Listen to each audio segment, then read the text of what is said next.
All right, hey everyone. We're going to take a look at the early camp system in Nazi Germany and something called the T4 program, looking at the euthanasia or the assisted suicide of those that are deemed to be unfit.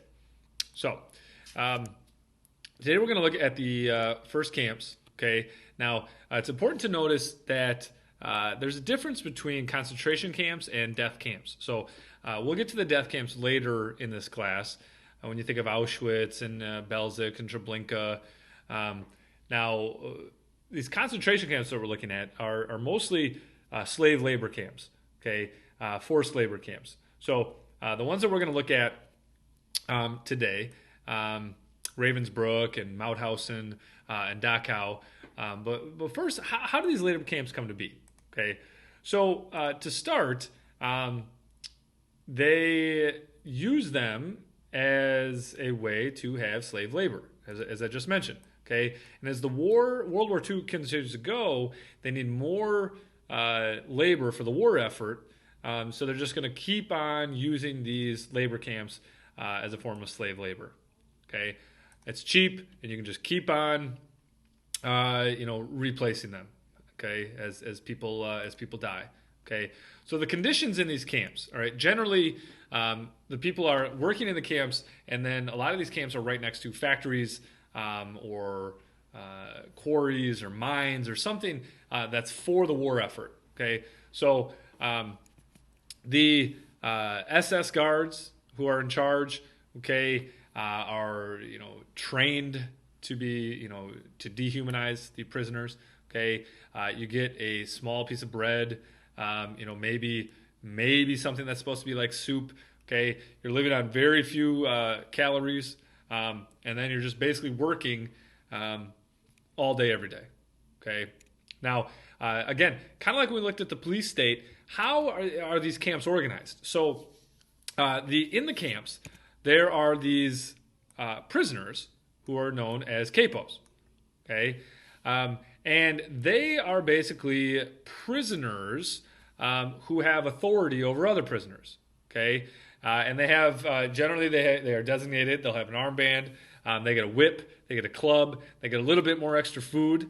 Okay, and you think about why they do this.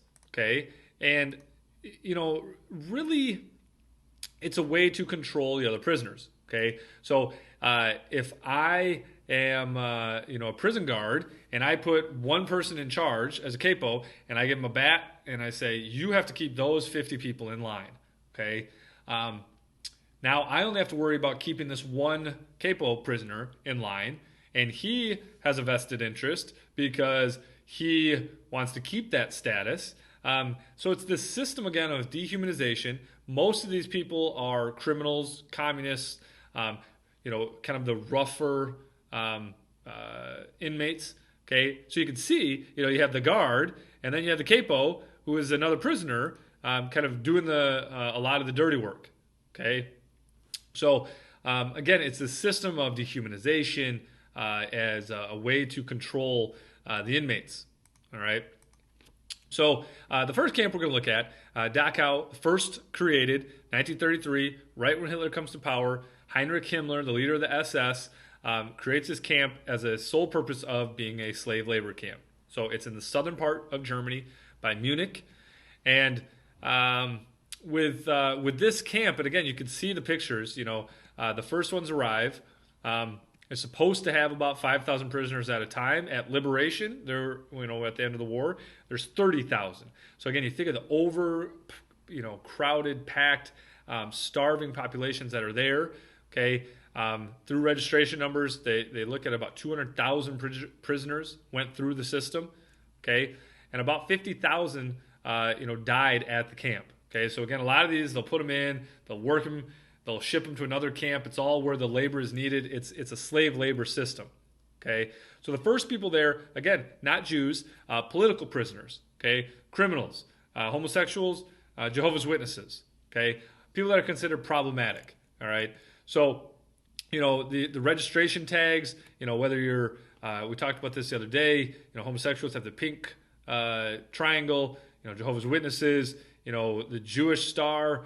So again, a very complex system of symbolization to, figure out, how to treat and how to house and how all of this very thought out. Okay. Again, military style barracks, electric fences, guards everywhere. All right. Now, on the gate, and this gate will be similar to the gate outside Auschwitz. Okay. In 1938, things are going to change, and we'll look at this later on this week or next week, that the first group of Jews arrive. Okay, so 1938, some things are going to change. The first 10,000 Jews arrive. And on the gate, it says, Albach macht frei. Work sets you free. Okay, so this idea, of slave labor, but then there's also the twisted irony of, you're going to work yourself to death, because that's the only way, you're getting out of this hell. Okay. Military, we talked about this, Hitler outlawed animal experiments. They would experiment on people. You could see it, immersing people in frozen water, putting people in low oxygen tanks. And these are just part of the experiment. So we'll look at more of these later on when we get to the later camp system. Okay. So again, very industrialized. And you think about the definition of a genocide, the deliberate systematic extermination. It's very organized. Okay. Now, some of these other camps that we're going to look at. Okay. Mauthausen, another labor camp. Okay, for traitors to the people from all over Austria. All right, right next to a granite rock quarry. Okay, and they are basically working there while they're being held in this camp. Okay, so the rock quarry, again, you can see 186 stairs. You're carrying a 110-pound block of granite on your back, and you guys can pause and read some of these scenarios. Okay, but the staircase here, these stairs of death, 186 steps from top to bottom. That's what you're doing all day. Okay, and then you're going and living in the barracks, when you're done working. All right. So again, very industrialized, very military. There's always a purpose. Everything is done for Germany. There's the quarry steps today.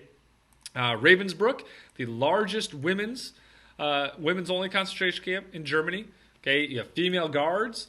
Now, again, a lot of political prisoners. There's going to be some Jews after 1938. We'll see other criminals, race defilers. So people who are caught having relations with non-pure Germans. Okay, and they have, you can see here, they got the women's guards, the women prisoners. Okay. So again, this is one of the largest concentration camps within the German borders. Okay. They're going to eventually open it up for male prisoners. Okay. And again, after 1938, which we'll see, they're going to have tens of thousands of Jews coming in. Okay. Now, you can see again the roll call. Okay. Similar again, they're carrying stones, all right, from the stone quarry right outside the cell blocks. Okay. Just again, weird stuff. In the camp, there's a cage with a bear and an eagle. Every day they throw someone in there, the bear would tear it apart, the eagle would pick at its bones. Display of shrunken heads and tattooed skin and lampshades made out of skin. I mean, internal organs. So all this stuff, after the fact, it's just, again, so crazy. Okay.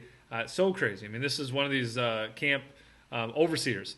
It's Lecoq, where she is the witch, or another word that sounds like witch, of Buchenwald. Okay. Had lampshades and gloves and items made out of people's skin. Okay. I mean, it's just wild. It's just wild stuff. So again, these camps, they're not specifically made for the death, for extermination, like we'll see later, because at Auschwitz and Treblinka they have gas chambers. They don't have those at those camps. Okay. Now the second part of today's has to do with weeding a garden, and the Nazis are going to look at this as we want to have this beautiful society. And what do you do if you have a weed? You pull it out of society so that the fresh flowers can grow. Now they are going to do a program called the T4 program of weeding out anybody who is seen as undesirable. Okay, so this is going to be Nazis' first program of mass murder. All right, and it's specifically targeted at those that are mentally ill, physically handicapped. Okay, they don't want those people reproducing. All right, so they're going to start by sterilizing them. Okay, make it so you can't have children, and then eventually they will use gas chambers to kill those that are mentally and physically handicapped. Okay, so the program, the T4 program, as it's going to be codenamed, okay, they would use carbon monoxide gas.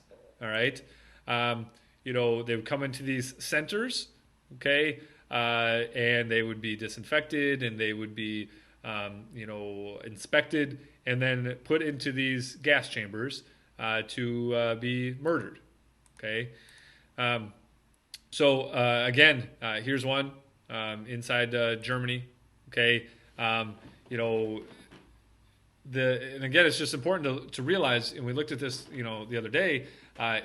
Everybody who's not considered perfect is going to be removed from society. Okay, so you can see, they undress, they hand over valuables. They go down to the gas chambers afterwards. A lot of times they would send an urn back of the ashes and say, oh, your mom or your niece or your nephew or your grandma, just passed away. And they would have fake documents and, again, this very secretive system of murder. Okay. Again, this person here, one of the killed, she had schizophrenia. Again, they don't want these people passing on their genes. They want to weed them out of society. Okay. So again, the T4 program, similar to the, first they're going to sterilize, then they're just going to exterminate anyone who is considered undesirable for Nazi Germany. All right. Thanks, guys. I'll see ya.